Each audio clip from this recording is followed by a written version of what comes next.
Mahendragarh civil hospital में x ray machine खराब होने की वजह से मरीजों को इधर उधर प्राइवेट हॉस्पिटलों में जाना पड़ रहा है। कितनी परेशानी हो रही है, सुनिए मरीजों की ज़बानी।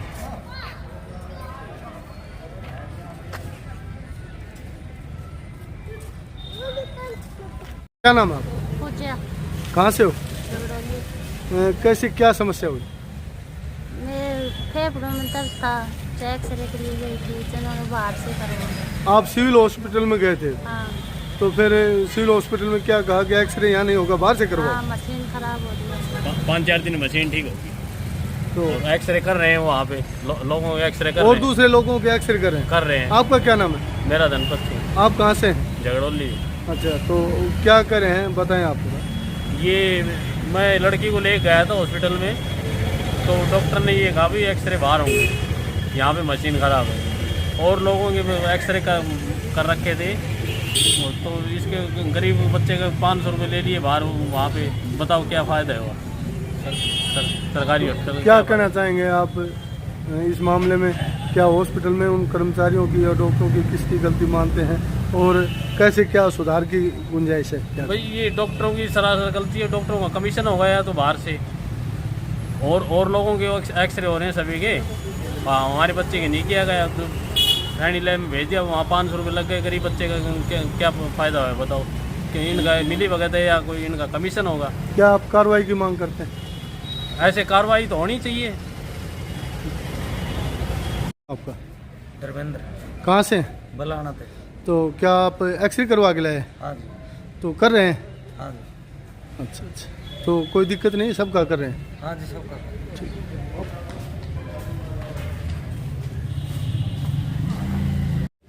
जी, क्या नाम? सचिन मेरा, सचिन, कहाँ से? पाली से। तो क्या आप पेशेंट हैं? कैसे आए? पेशेंट है सर। आप पेशेंट हो? तो एक्सरे आज करवाया है क्या? किस लिए आए थे? एक्सरे करवाने के लिए है सर। तो हो गया आपका एक्सरे? हाँ सर, हो गया। कितने बजे हुआ आपका? हमारा बजे सर कोई टेक्निक इश्यू आ रहा था, इसलिए थोड़ी प्रॉब्लम थी। एक्सरे मशीन में कोई टेक्निकल फॉल्ट आ रहा है? हाँ, टेक्निक फॉल्ट था। तो इसलिए हुआ नहीं या लेट हुआ या इंतजार करना पड़ा? थोड़ा कुछ इंतजार नहीं किया, थोड़ा सा वो करना पड़ा, उसके बाद हो गया था। अच्छा अच्छा। हाँ, डॉक्टर सही है, कोई ऐसी कोई दिक्कत नहीं है। जी, आप क्या नाम? सर दिनेश नाम है सर मेरा। कहाँ से? पाली से है सर। ये जो पेशेंट है ना जी, सचिन, इनके साथ ही उनका बड़ा भाई हूँ मैं सर। तो सर यहाँ हम आए थे, तो ये डॉक्टर साहब ने बताया था कि भाई थोड़ा सा है ना पावर का टेक्निकल इशू है। ठीक है, पावर आती है तो मशीन ऑन नहीं हो रही, रनिंग में नहीं चल रही। और इनके साथ एक लड़का और था, वो पूरी कोशिश कर रहे थे ऑन करने की। और उसके बाद में जो ही ऑन हुई ना मशीन, तो उन्होंने पहले हमारा ही नंबर लिया और अच्छे से काम किया है इन्होंने। आपको कितनी देर इंतजार करना पड़ा? हमने सर, इन्होंने इंतजार तो यानी कि मशीन स्टार्ट होने के बाद तो कुछ ही मिनटों में इन्होंने हमारा वो करके दे दिया था। इससे पहले तो इनकी कोई प्रॉब्लम नहीं थी क्या, कि मशीन के पावर की प्रॉब्लम थी इनकी ये दिक्कत हो रही है। जैसे कितनी देर इंतजार करना पड़ा आपको, जैसे मशीन की जो फॉल्ट सुधारने में? पार्ट सुधारने में सर ये क्या कि सर ने हमारे को बोल दिया था ये बात कि भाई आप है ना बाहर बैठ जाओ, वेट कर लो, हम आपको सही होते ही बता देंगे। इन्होंने तुरंत हमारे पास है ना मैसेज कर दिया था और हम आ गए थे, और तुरंत पहला हमारा ही नंबर लिया था इन्होंने।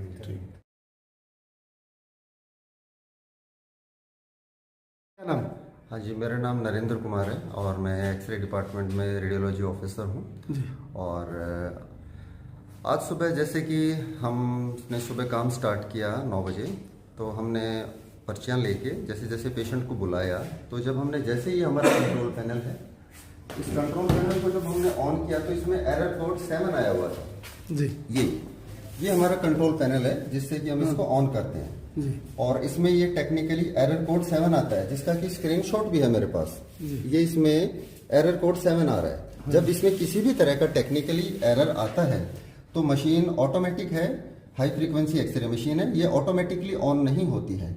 तब उसके बाद जब इसको पावर सप्लाई, ये इसका स्टेबलाइजर है, यहाँ 3 फेज सप्लाई आती है, ये यहाँ पर सब कुछ मेंटेनेबल होता है, ये इसका स्टेबलाइजर है। हाँ जी। और आप इधर आइए, ये हमारा एक जनरेटर है। जब वहां से फुल फेज सप्लाई आती है तो टेक्निकली उसमें कुछ फिजिकल जो डायोड्स कैपेसिटर्स होते हैं, जिससे वो पावर सप्लाई, ये हमारी एक्सरे मशीन है, इसमें जब तक प्रॉपर ओरिएंटेशन या प्रॉपर सप्लाई इस तक नहीं पहुंचती है तो ये ऑटोमेटिक है, ये ऑन नहीं होगी। तो वहां पर जो कंट्रोल पैनल है उसमें एरर कोड 007 दिखाया गया था। उसके बाद मैंने टेक्निकली जयपुर फोन किया है। ये एप्सिलॉन एक्सरे मशीन है, एप्सिलॉन कंपनी की, EP कोड था 32 300 mA high frequency x ray machine है। तो जब मैंने इंजीनियर से इस बारे में बात की कि एरर कोड 7 डिस्प्ले हो रहा है तो हमें क्या करना चाहिए, तो वो कह रहे, उन्होंने ये कहा था जिसके कि मेरे पास बात करने का एविडेंस भी मौजूद है। तो उन्होंने मुझे ये बताया था कि ये कोई 3 फेज सप्लाई, अगर कहीं कोई फॉल्ट हुआ है कल बारिश की वजह से किसी वजह से, तो आप अपने इलेक्ट्रीशियन से इसको चेक कराइए। तो हमने उनको बुलाया था तो वो कह रहे थे कि यहाँ तक तो हमें नॉलेज है 3 फेज सप्लाई जो कि बाहर से आउट आ रही है। इनकमिंग जो जनरेटिंग नॉलेज है फिजिकल एक्सरे मशीन की, इंटरनल नॉलेज है, वो इलेक्ट्रीशियन को नहीं थी। उन्होंने भी यही कहा इससे आगे का हम नहीं बता सकते। तब इंजीनियर्स ने मुझे ये कहा कि सर पेशेंट तो शायद आप ट्रीट नहीं कर पाएंगे, तो आप जो पेशेंट अगर आए हुए हैं, गैदरिंग हो रखी है, तो हमें टाइम दो, हम इंजीनियर की विजिट कराएंगे। ये थी यहाँ तक की बात। उसके बाद हमारी लाइट जो हॉस्पिटल की थी वो चली गई। कहीं कोई फॉल्ट हुआ था, एक साउंड भी आई थी कि कुछ फॉल्ट हुआ है। उसके बाद चला गया लेकिन उससे पहले हमने 2-3 बार एक्सरे मशीन को ऑन ऑफ करके भी देखा है कि कोई टेक्निकल इशू है, कुछ क्रिएट हो सकता है, एक्टिवेट हो सकती है, पेशेंट को ट्रीट कर सकते हैं, लेकिन वो ऑन ही नहीं हो पाई। फिर उसके करीबन लाइट 1-1.5 घंटा गई है। ये प्रोसेस 9 से 12 बजे तक ऐसे ही रहा। फिर जब लाइट आई है करीबन 1-1.5 घंटे बाद, हमने इलेक्ट्रीशियन से बात भी की है महिपाल जी से, तो उन्होंने कहा कि सर थोड़ा टाइम लगेगा। फिर उसके बाद हॉस्पिटल के ऊपर, रूफ के ऊपर, छत के ऊपर भी कुछ जल गया था, बर्न हुआ था, वो पार्ट भी बाजार से लाके उसको ठीक किया गया है।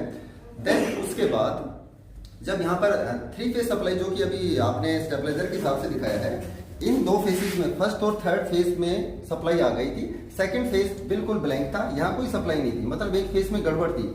ये प्रोसेस में भी थोड़ा टाइम लगा है, 15-20 मिनट का। हम फिर भी रुके रहे हैं। हमें उम्मीद थी कि समथिंग इज देयर, कुछ उम्मीद थी कि टेक्निकली, हम कंपनी से तो नहीं रखते, हम तो हेल्थ डिपार्टमेंट से हैं, तो हमें उम्मीद थी कि शायद कुछ हो सकता है, पॉसिबिलिटी थी। उसके बाद फिर एक 3 फेज आया। जैसे हमने इसको ऑन करने की कोशिश की है, फिर से एक फेज चला गया, बीच वाला ही फेज, सेकंड फेज है। फिर हमने 15-20 मिनट का वेट किया है। इस सारे प्रोसेस में लगभग 12:10 तक ये सब चला है, शुरुआत से लेकर आज तक। बीच में हमने 6 पर्चियों की एंट्री की थी। जब इंजीनियर ने हमें ये कहा कि सर अब कोई रास्ता नहीं है, तो इंजीनियर की विजिट होनी ही होनी है, तो उस टाइम हमने उन पेशेंट्स को वापस भेजा है। जो 6 पर्चियां हमने एंटर की थी, ओपीडी रजिस्टर में रिकॉर्ड भी है। बाकी जो पर्चियां हमारे पास 15-20 पर्चियां थी जो अनएंटर्ड थी, हमने उनको रोक लिया था कि कहीं मरीज को ज़्यादा इंतजार ना करना पड़े, क्योंकि हमारी लगातार उनसे संपर्क चल रहा था। उसके बाद जब वहाँ से क्लियरेंस मिल गया था कि ये पॉसिबल नहीं है, तो फिर हमने उन पेशेंट्स को वापस भेज दिया था। लेकिन उसके 1-1.5 घंटे बाद भी हम अपनी तरफ से पूरी निरंतर कॉन्टिन्यूसली एफर्ट्स कर रहे थे कि कहीं कुछ उम्मीद हो, कुछ चल सकता है। फिर भी मैंने इंजीनियर से बात की कि सर लाइट, मैंने उनको फिर से इन्फॉर्म किया है कि लाइट इंजीनियर जी चली गई है, योगेंद्र जी इंजीनियर हैं, तो कह रहे हैं कि सर एक बार एक चांस और लेके देख लेते हैं, आप लाइट आएगी तो फिर देखना कि क्या ऐसा होता है। क्योंकि एरर कोड 7 जो हमारा आता है वो सिर्फ पावर सप्लाई में कुछ क्रिएशन होता है, इनएक्टिवेशन होता है, उसकी वजह से होता है। लेकिन जब वो 1-1.5 घंटे बाद जब लाइट आई है और वो सब कुछ सही हुआ है, जो कि लगभग 12:10 के आसपास का समय था, तब हमने इसको 12:10 हमने और वेट किया है। 12:25 पर हमने इसको 20 के आसपास ऑन करके जब स्टार्ट किया है, तब ये इसकी एक्सरे मशीन है, इसका जो यहाँ से लाइट का डिस्प्ले ये ऑन हुआ है।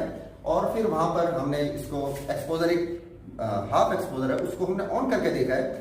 देन हम रेडी थे।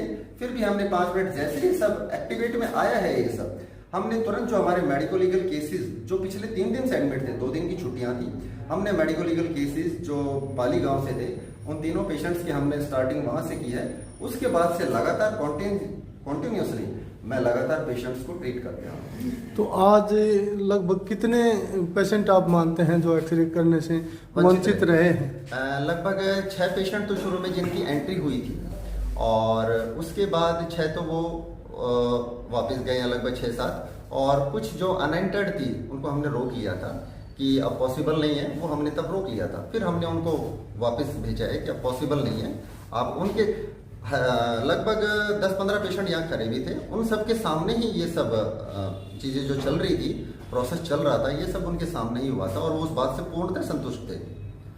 तो जैसे पिछले दिनों से भी मशीन में कुछ फॉल्ट आ रहा है, कितने दिनों से फॉल्ट आ रहा है? क्या इसमें इंजीनियरिंग पीछे की कमी भी है, है। कोई कंपनी की कमी है, कैसे क्या है? पीछे कुछ टेक्निकली कुछ इश्यूज होते हैं, उनके बारे में तो मैं कुछ ज़्यादा गहराई से बता नहीं पाऊंगा, क्योंकि इंजीनियर को इस बारे में ज़्यादा ज्ञान है। कुछ इश्यूज होते हैं तो हमारे पास पूरा ट्रैक रिकॉर्ड है, वो आते हैं और उस पर पूरा रिपोर्ट्स होती हैं, जो मैनुअल रिपोर्ट्स होती हैं। क्या कुछ पीछे भी इसमें एक ऑन बिना एक्सरे किए हुए भी इसमें से एक एक्सरे ट्यूब है, तो इसमें से एक रोटर होता है, वो घूमता है, तो इससे पूरा एक्सरे ट्यूब खराब होने का खतरा रहता है। ये 31 अक्टूबर को श्री योगेंद्र जी आए थे, वो रिपोर्ट्स बना के गए थे और वो लिख के गए हैं अगर प्रॉब्लम परसिस्ट करेगी तो हम उस कार्ड को चेंज करेंगे।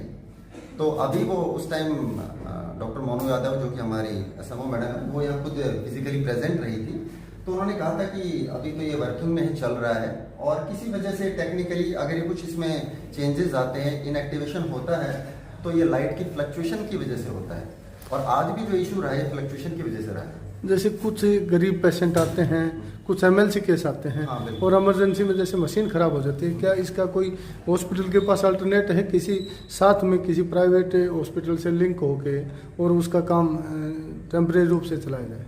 नहीं, हमारे पास जैसे मेडिको लीगल केसेस आते हैं, कोर्ट केसेस से संबंधित मामले होते हैं, उनको अगर किसी कारणवश इस तरह की जो परेशानी आती है हमारे रेडियोलॉजी में, तो उनको अगर हम पहली बात तो हम पूरी तरीके से पूरा प्रयास करते हैं कि किसी तरीके से उसको मेंटेन किया जाए, ताकि वो पेशेंट, जैसे ये आज 3 पेशेंट थे, ये लगभग 25 तारीख से एडमिट थे, 2 दिन की छुट्टियां थी, तो मेरी तरफ से एक निरंतर कंटिन्यूस एफर्ट मैंने करने की पूरी कोशिश की और इसके लिए मैं सफल भी रहा। और बाद में हमने वहीं से स्टार्ट किया और ओपीडी जैसे स्टार्ट की, पूरी कोशिश की जाती है। और फिर भी अगर ऐसी कोई परिस्थिति आती है, कभी कभार टेक्निकल इश्यूज आते हैं, गर्मियों में आते हैं या बारिश की वजह से, जैसे कल की वजह से कुछ फ्लक्चुएशन आया है, एरर कोड आता है, तो जो हमारे बस से बाहर की बात हो जाती है, तो उसको जो मेडिको लीगल केसेस हैं, रोड साइड एक्सीडेंट केसेस हैं, जिनकी एमएलआर कटती है, उनको हायर सेंटर पे या हमारे जो जीएच नारनौल है वहाँ रेफर किया जाता है। और जो बाकी जो ओपीडी के पेशेंट्स हैं, उसके लिए हम फिर भी उनको जीएच नारनौल के लिए ही हम उनको सम्मान बताते हैं, और बाहर से हमारा ऐसा कोई लिंक नहीं किसी भी तरह का।